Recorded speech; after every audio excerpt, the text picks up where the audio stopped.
Hi everyone, just going to give it a couple of minutes for folks to join our IG Live.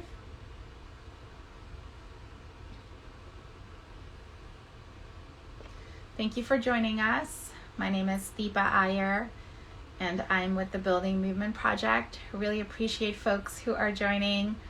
This is a session that is going to be focused on the social change ecosystem framework that I hope that folks are familiar with. And this month we are talking about weavers. Every month we've been focusing on a particular role in the social change ecosystem. You will find videos from past months on our IG at Building Movement Project, all saved. So hopefully you'll check those out. And today we're going to be talking about weavers, and I'm just going to get started, and then we're going to be joined by a special guest whom I'm really excited to introduce to you.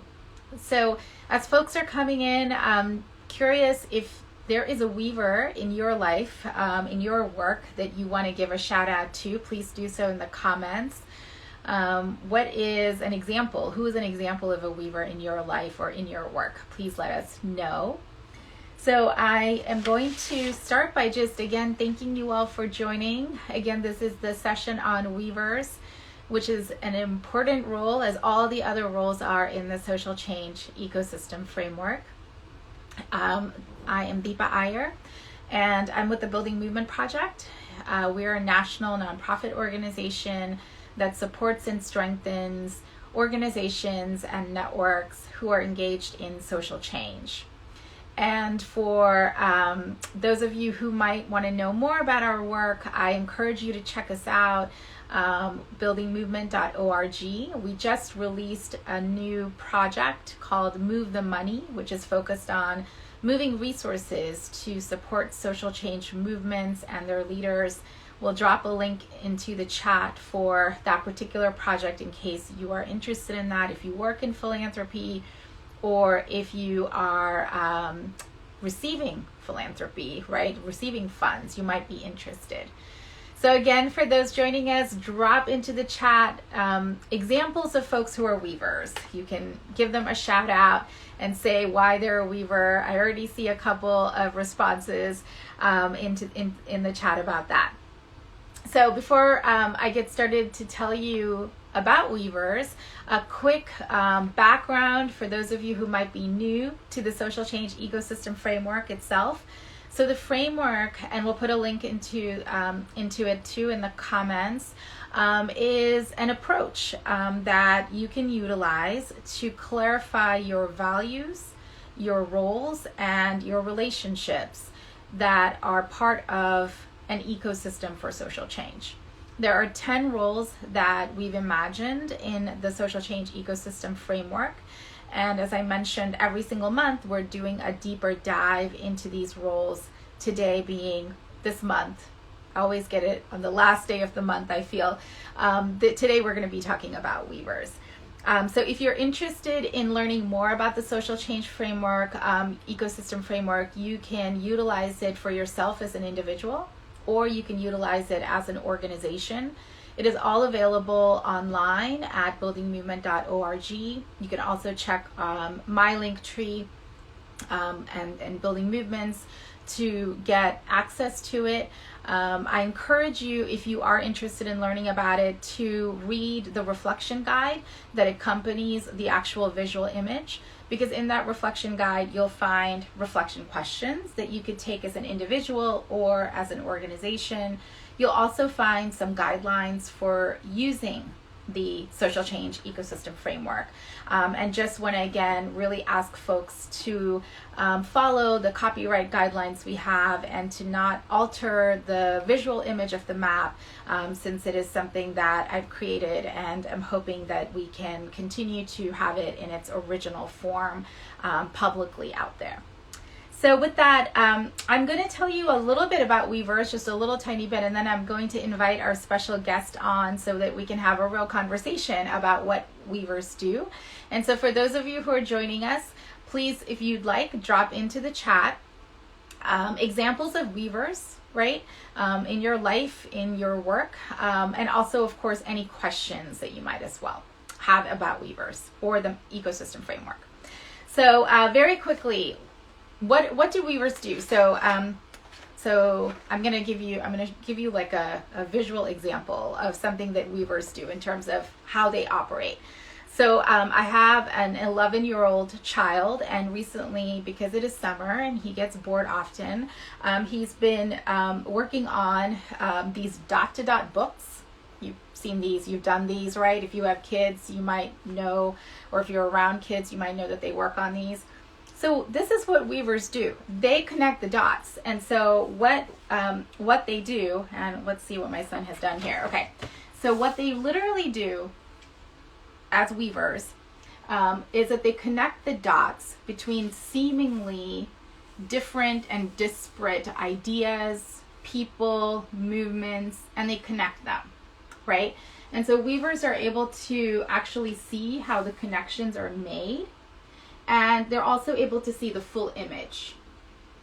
So that's what they do. That's their superpower. They can connect the dots, and they can also see what happens when the dots are actually connected to reveal something that's bigger, that's more effective, that's really visionary and really powerful. So that's what, if you are a weaver, you do.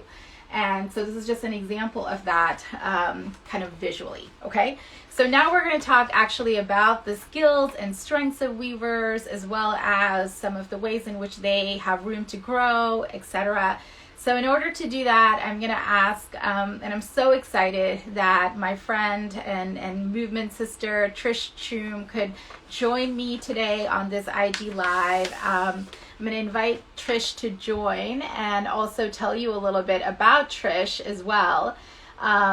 Because Trish, I think of when I think of a weaver, right? Because honestly, I feel like when I look at Trish's what's it called, bio, right? I feel like the word weaver is literal, or sorry, the word network is all throughout Trish's background. So Trish, if you can actually request to join me, that would be great.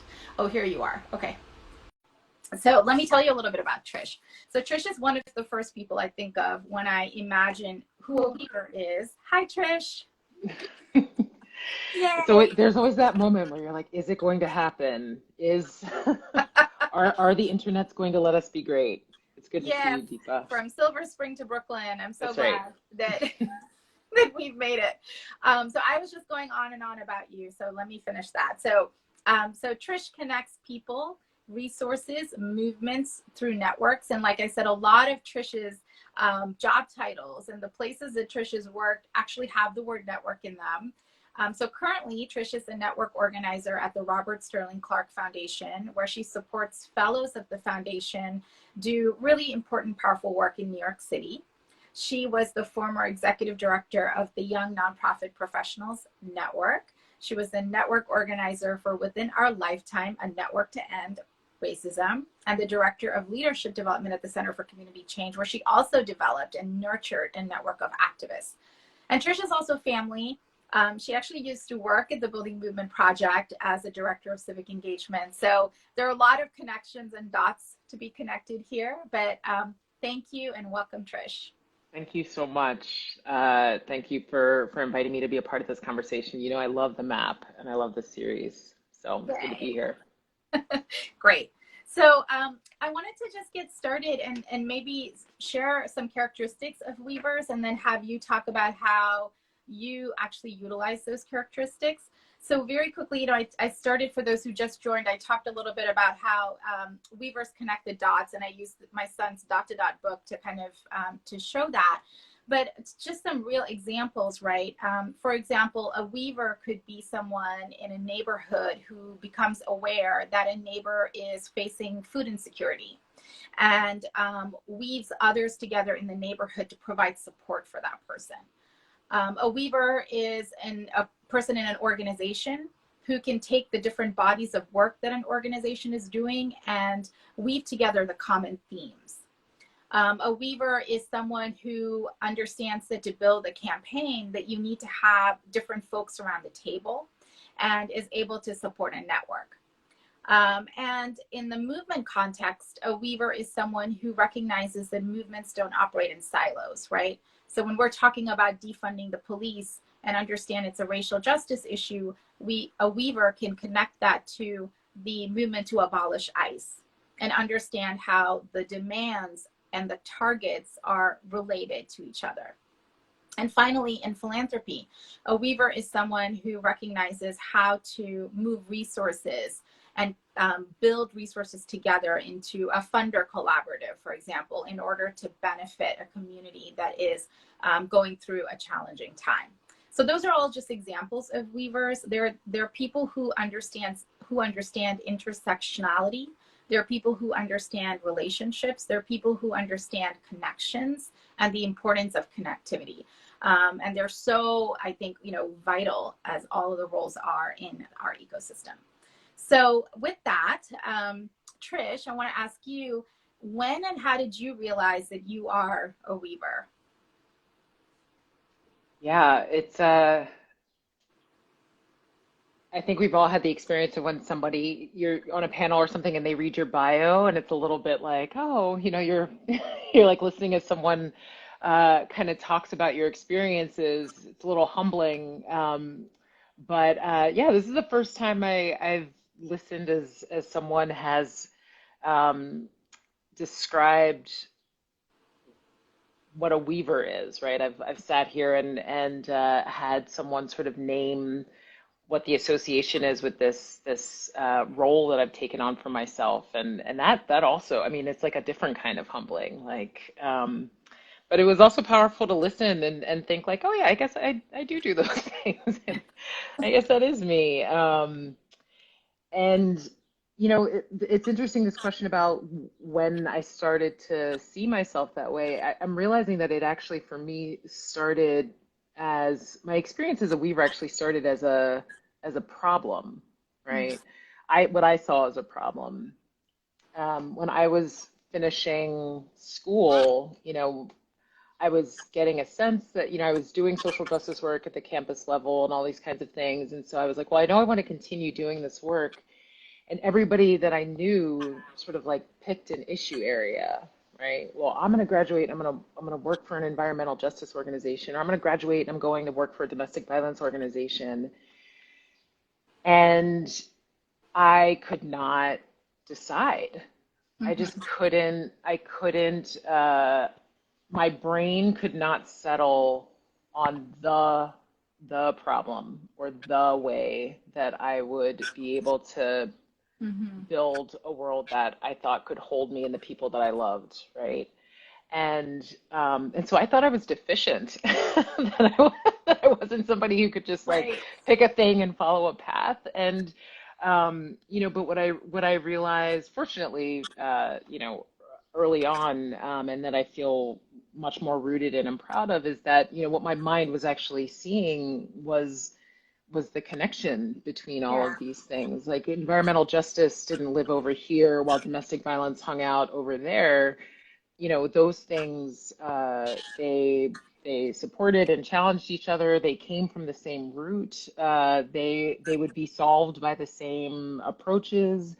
And even if I didn't have sort of the words or the skills or the articulated awareness of that, I sort of felt it in my body, that I needed to somehow connect to all of those things and help other people see how to connect to those things.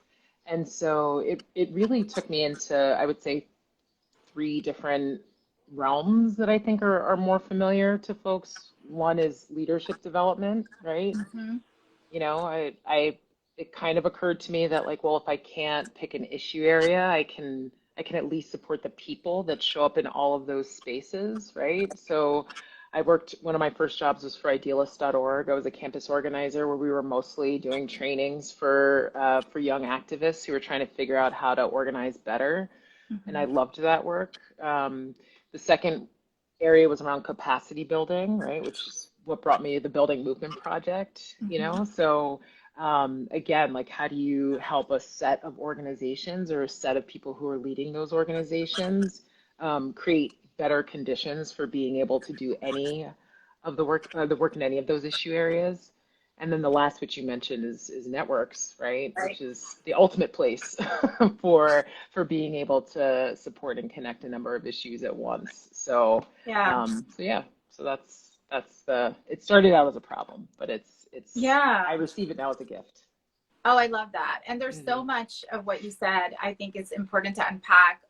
When you started talking about, everybody sort of went down this one path, it struck me that it's so true, right? The way that we organize in this society, in Western society, in American culture, that you're good at this one thing, you're a specialist at this, you have a job title that says that, right? Or you study this one body of work and you know it really well.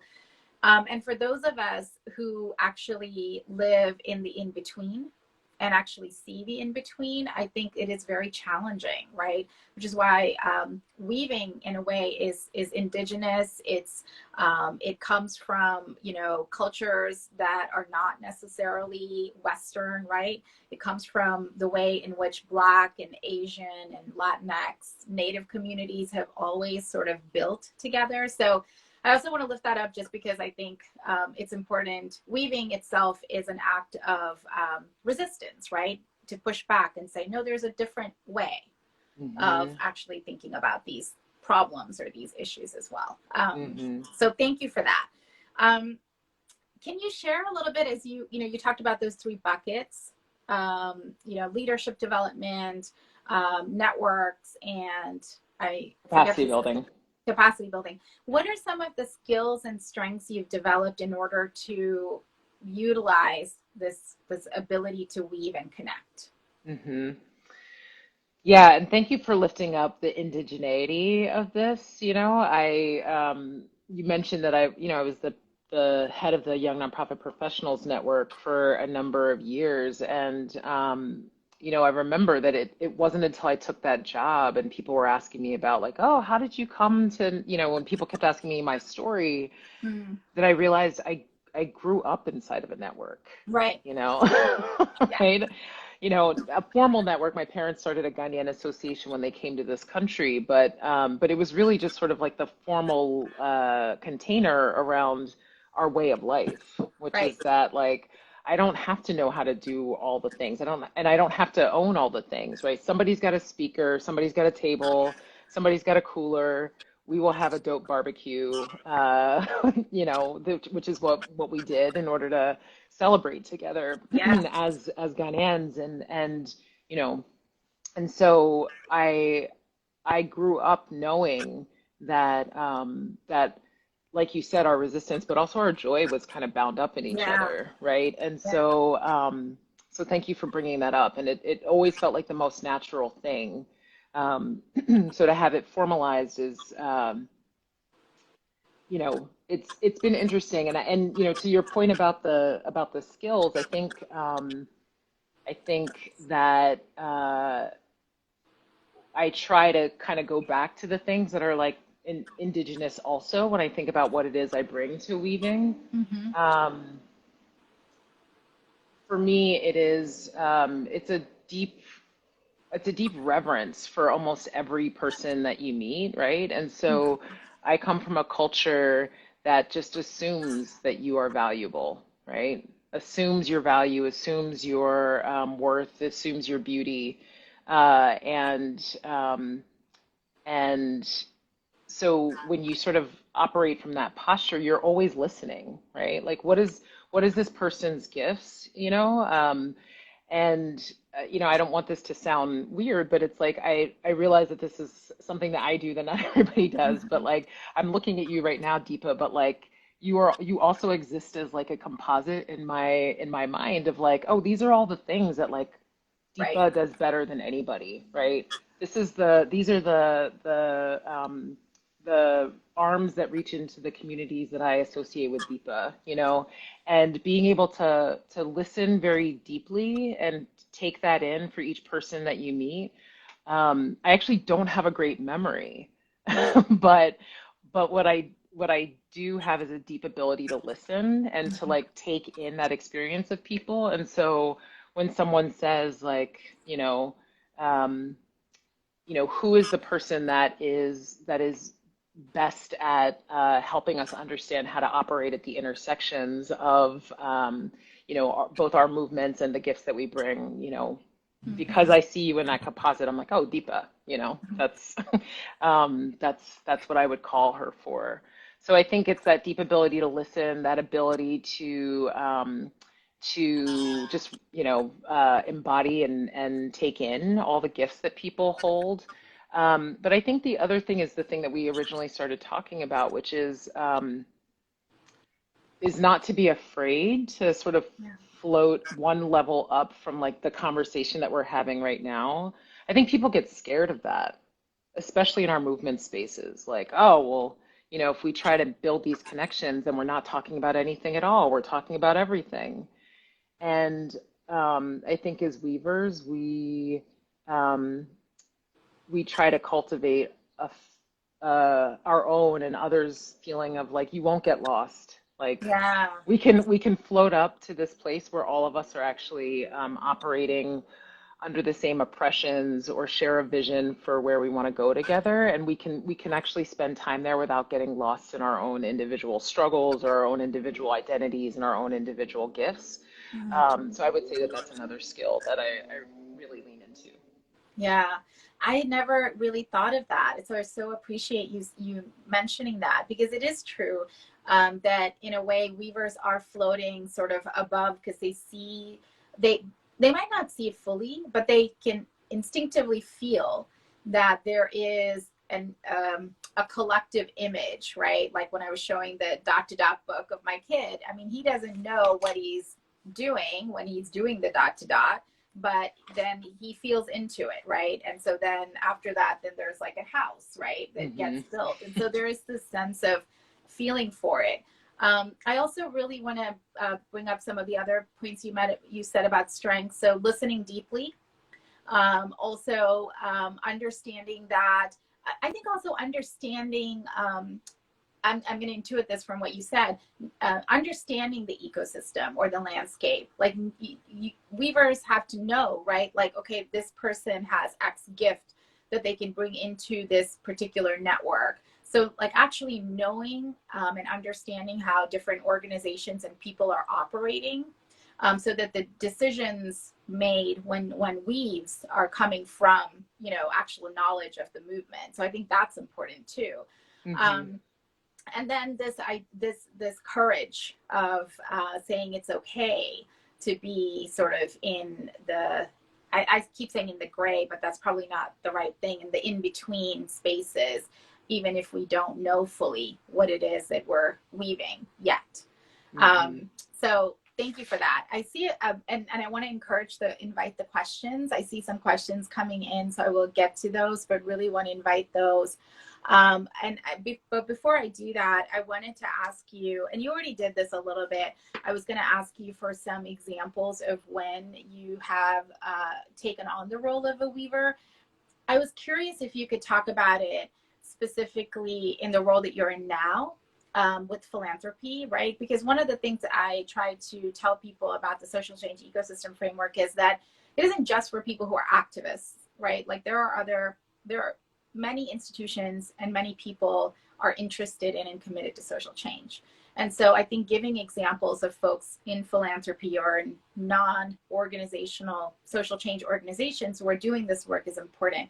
So I was wondering if you could talk about that, about how you are showing up as a weaver in philanthropy, and also about the new project that you are part of, calling In and Up, which everyone should know about. And we'll try to put that into the chat as well, a link into the chat. Go ahead. Yeah, thank you. So the Robert Sterling Clark Foundation, where I work now, this was before my time. I've been with the foundation for a year, but they started a network called the Sterling Network, and it is a group of systems level leaders throughout New York City. And so when we say systems level, we're talking about folks who work in local government, folks who work for large nonprofits, folks who work in philanthropy, some folks who work in the corporate sector, but all of whom have a role to play in closing the racial wealth gap here in New York City, right? And so it's this really visionary sort of idea that, we know that the solution to, that the path to economic mobility and the solution to closing the racial wealth gap is not a linear path, right? So it just starts with that premise. And so the second premise is, well, what can hold a nonlinear path? And in the wisdom of the foundation, they said, well, a network, right? A network can hold the complexity of like, well, we don't know what the different paths are, what the different solutions are, but we know that we need these groupings of people to be able to bump into each other regularly, right? And to come up with collaborations. And so that's my job. My job is to are you getting a little feedback? I don't know if you're hearing that. Is it okay? Fine on my end. Okay, great. So my job is really to create the conditions for those that bumping into each other to happen, and then for the when a collaboration just kind of sparks as an idea, like often it's again that deep listening, right? People Yeah. are just talking like, oh, wouldn't it be great if, or what we need. And I think the role of the weaver is to hear that and hold that, right? And either in the moment or afterwards to say like, you really need to be talking to, or like, or have you ever had a conversation with so and so? One thing I want to point out is that my role, I actually purposely, I was offered the job of network weaver for the Sterling network, and I said, well, I actually want to take the role of network organizer, right? Because in this space, like, and actually I would say in most spaces, like it is the role of everyone within a network to be a weaver. Yes. Like it's not, it can't just be my job. Like we all need to be looking for these potential collaborations. But in my role as an organizer, it really is this extra step of like, well, I'm going to create the conditions. So day to day, I do the like, oh, you should be talking to so and so and so and so. But a lot of my job is like, well, how do we create norms around this? So I'll bring in trainers who will help us introduce a practice like, this is a circle practice, or this is a way that we're going to, once we get into the work of collaboration, this is how we're going to resolve conflict, or this is how we're going to Yeah. decide on how to consent to a direction, things like Yeah. that. And so I take extra responsibility around that. So So I that's my wanted to, current role. Yeah. yeah, no, I wanted to just say that. So what I'm hearing from you, Trish, is that for a weaver, yes, the weaver connects the dots, but oftentimes weavers are also curating and, as you said, creating the conditions where the intersections and the commonalities and the connections can be made, right? Sometimes naturally, but sometimes actually to curate the space in a way that it happens. And also that weaving is also about when you create the conditions, right? You're thinking of what are the community agreements of this space. Exactly. Like you said, how do we deal with the inevitable? I can't say that word. How do we deal with conflict because it's inevitable? Yes. How do we deal with making sure that people feel safe and comfortable, right? Like so weaving, especially if you're part of a network, is also creating the conditions for people to thrive in those spaces. Absolutely. Yeah. Absolutely. Yeah. And the thing I would add to that is, that this piece around, you do have to, like, weavers are not neutral, right? I do think it's important, or you don't have to be neutral. Yeah. I think it's important in my role to hold a racial justice analysis, right? And so, when I'm weaving, I'm also making some choices, right? Who is not in this conversation that needs to be in this conversation? Like who's being centered here, right? If I'm curating this space, right, how am I making sure that voices that are often left out but are critical to this question about closing the racial wealth gap are present and have an appropriate voice, right, Yes. in this space. And so, And yeah, that's so where this there's some discernment question, around that too. yes, this question Hmm. comes in, I think, very nicely here. And the question is, how does a weaver manage navigating an ecosystem When there are some organizations or practices that don't sit right with the weaver, how do you balance that without toxic gatekeeping? So you talked a little bit, Trish, about weavers, at least you're talking about yourself, and I think weavers in social change spaces are not neutral, right? Are not asked to be neutral. So what would you say to respond to this question in terms of practices that you follow? Yeah, I mean, you started to speak to some of them, right? I think, and this isn't just in network spaces, but I think in a lot of our movement spaces, we have started to think about conflict as something that you respond to, um, as opposed to something that you create the conditions to sort of be able to either, well, basically to have it be generative, right? Once it comes up. And so the navigating, a lot of it comes from how have you set this container, right?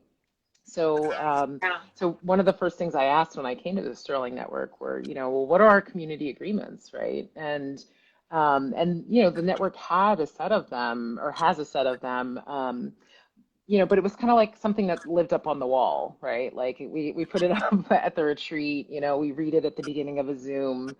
Um, but that's sort of different than an agreement, right? That's like a list Yes. of, and often it's a list of like don't do's, right? Whereas what does it look like for us to create a list of things that we're committed to, Yes. right? That are directly related to the world that we want to build, right?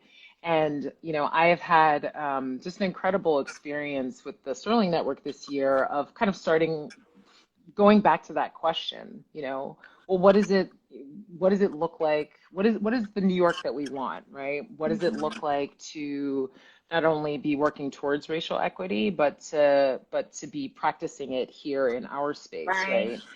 So folks have named what it would take, right? But it's not just a list. It's a set of we kind of came up with the list is actually really small of the things that we need to do in the space together, and then the list of like capacities that we need to build, Mm. right?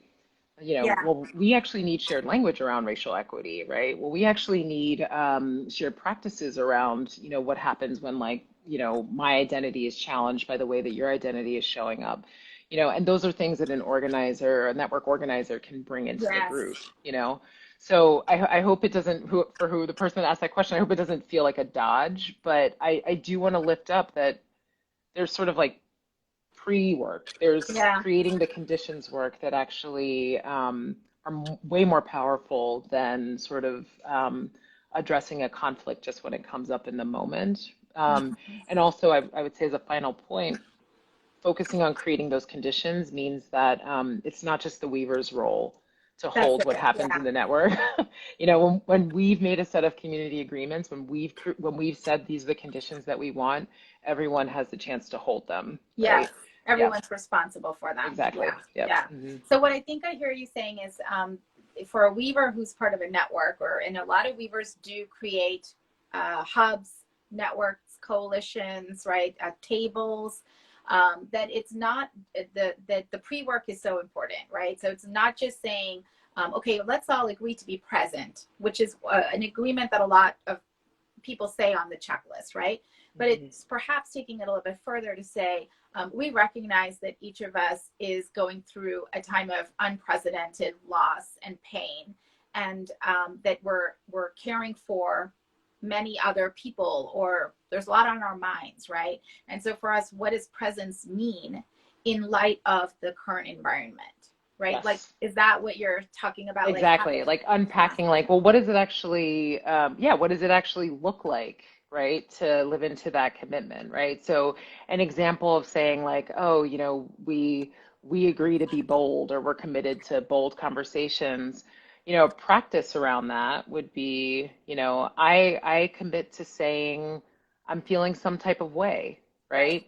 Even when I don't fully understand like everything that's happening, like I'm going to trust my body, I'm going to trust my gut that, something was said in the room that we need to sit with for a moment, right? And I'm not going to rely on the white supremacist norm that I have to have this fully yeah, articulated, 10-point right, explanation of why I think that that might have been racist. Like, I'm actually going to be brave and then trust this group to be able to hold the beginnings of this thought, this Yeah, challenge, and we can work it together, right? So that's like, what's the absolutely. practice around that? Yeah, Yeah. exactly. Yeah, I feel like weavers often help us understand that the how we do something is just as important as the what we end up doing. And 100%. we oftentimes skip over the how because Yes. there's an urgency to the what, right?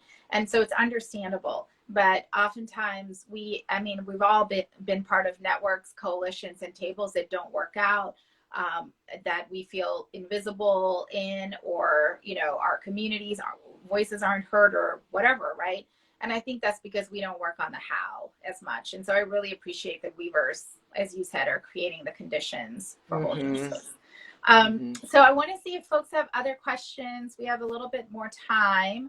But if you do have questions for either Trish or me about weavers, or if you yourself um, are weaving and you've encountered challenges, please go ahead and put those into the chat.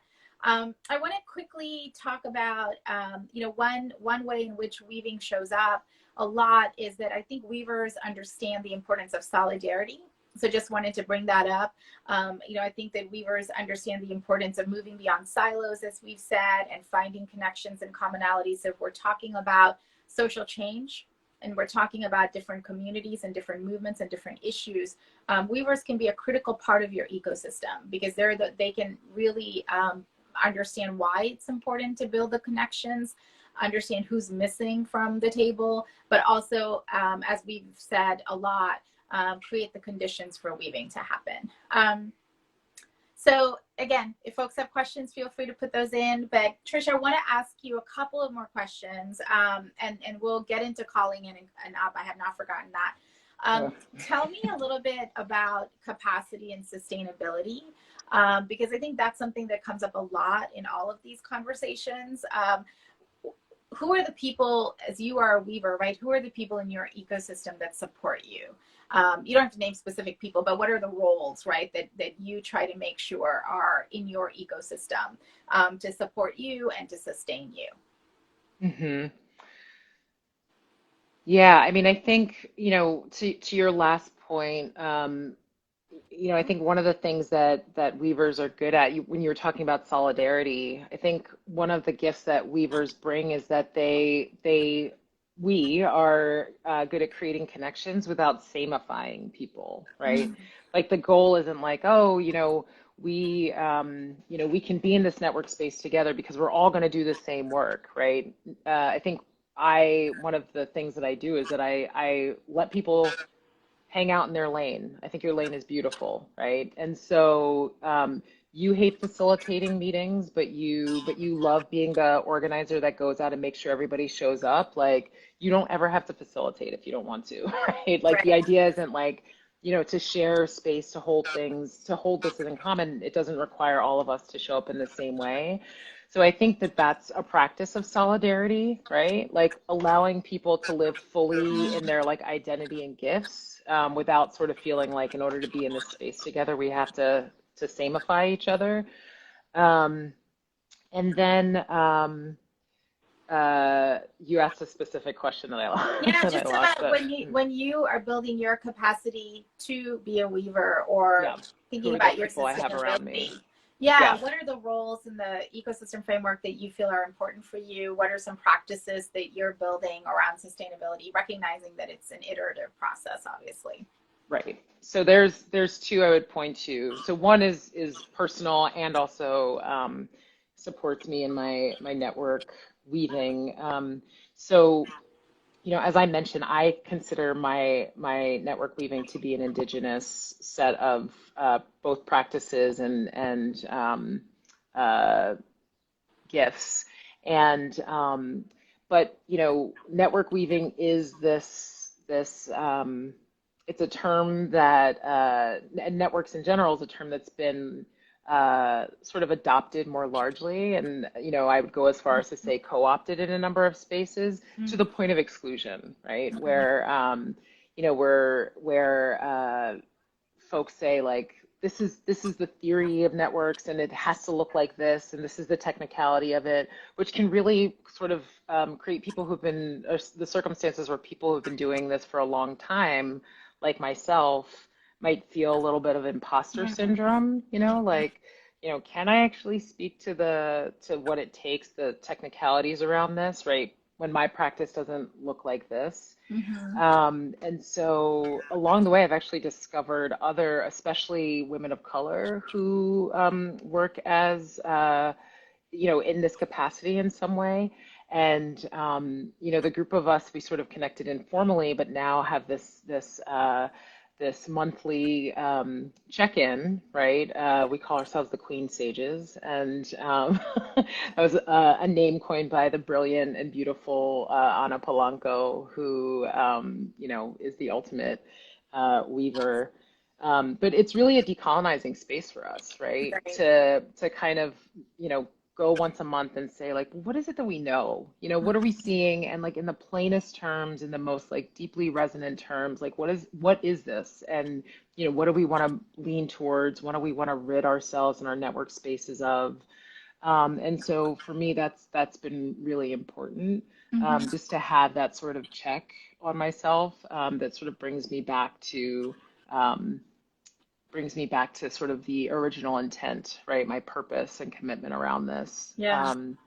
But then another piece, it really is I am really good at building teams. I do almost nothing by myself. And Mm-hmm. so another practice, another sustainability practice is, not only do I let other people stay in their lanes, but I let myself stay in my lane, right? A common colleague, mentor, friend of ours is Frances Kunreiter, of the Building Movement Project. And she used to always say a version of like, Trish, you're good at the seeds and the trees, right? Like I can do the details, like I have the big vision, right? And often it's that space in between, right? Where it's like, that's where I need a lot of help, right? Mm-hmm. And I'm clear about Love that, that. right? I am clear that that I need to identify the people who are really great strategists, who are really great sort of program managers and The mappers. builders. The builders, exactly, right? This is why we need the map, Deepa. This is why, and I love that like there like more circles keep getting added with so much like love and intention, and like we need that map. We need every single dot on that map, because for folks like me, like knowing that map helps me stay in the thing that I'm really good at, right? Which is Yeah. seeing the connection, keeping my eye, being able to float up to the meta and say like, I think we need to head over there for Yeah. now. And these are the people that we need to bring in, Yeah. and to make space for other people to really bring in those other important skills. Yeah. So, yeah. Yeah. I love that seeds and trees. So thank you to Frances for coining that. I love it. It It is might have been in a moment of frustration that she said that, but She's a guide. She's a guide. She I, does that I to me received it too. with love. Yeah. But said in a nice way. Yes. Um, so tell us as we're coming to a close of our conversation. Tell us a little bit about how folks can find you and get engaged with some of the work that you're doing, particularly this new project that you've launched. Yes. So you can see my handle here. I'm Teachum on pretty much everything. So Twitter and Instagram, and LinkedIn, I think is also, you can just search my name. There's very few Chums in the world, so you're either.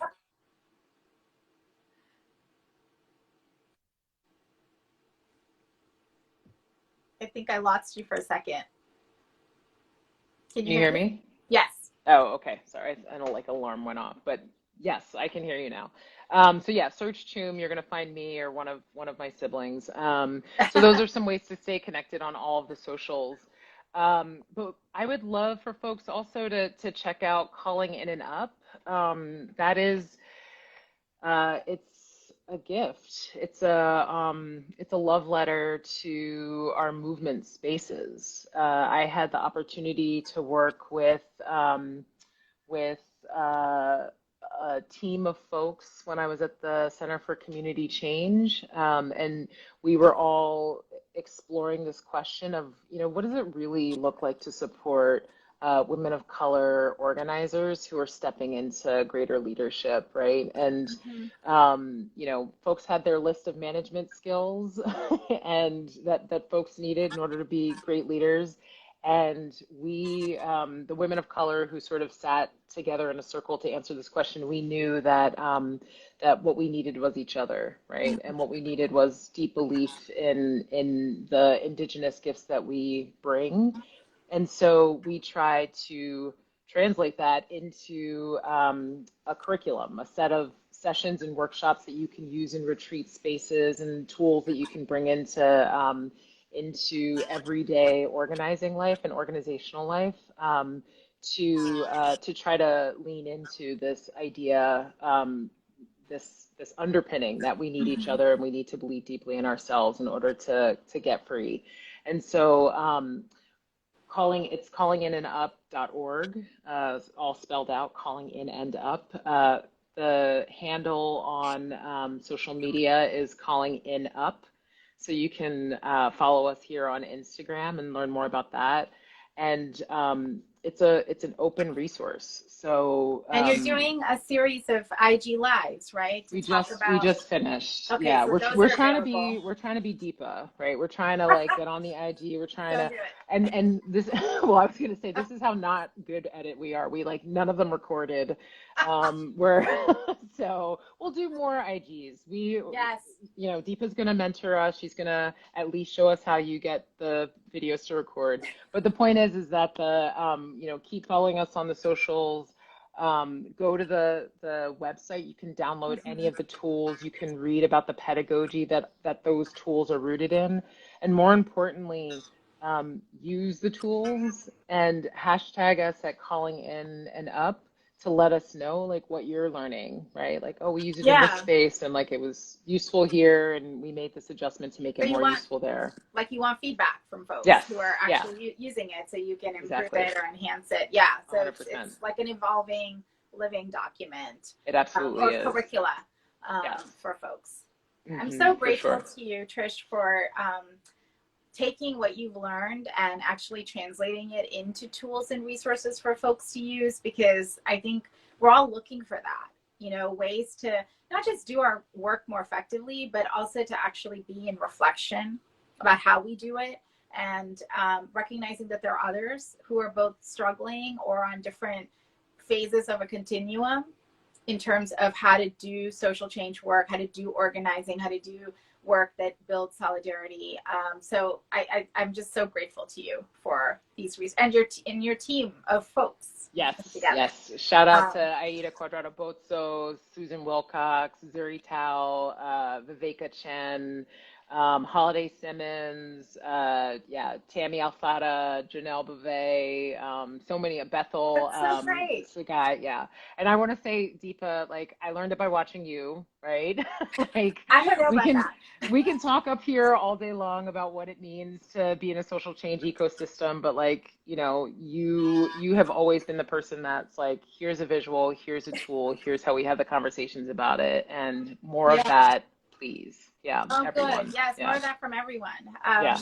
And speaking of that, if folks are interested in learning more about the social change ecosystem framework, we do trainings and sessions and workshops for collectives, networks, organizations, and coalitions all the time. So whatever sector you're in, if you're interested in understanding how it applies to you, how you can kind of not just map your roles, right? That's just one part of it, but actually what are the observations that are coming up, and what does it mean for the values that you hold and the work that you're doing? Please reach out. All of that information on how to reach out, etc., is in the reflection guide that accompanies the framework, which is on buildingmovement.org. And thank you, Trish, for being who you are. Trish and I have never met in person, by the way. Our relationship began at the beginning of the pandemic. So we're also trying to figure out how we can actually meet up. So we'll see. Those pandemic goals. Yes. I'll text you about that. But to all of you who joined, thank you for being here. Thank you for the work that you do. Please be safe. Please take care of each other, and we will see you next month for another conversation about another social change role. Thank you, Trish. Thank you, Deepa. Much love. All right, bye everyone.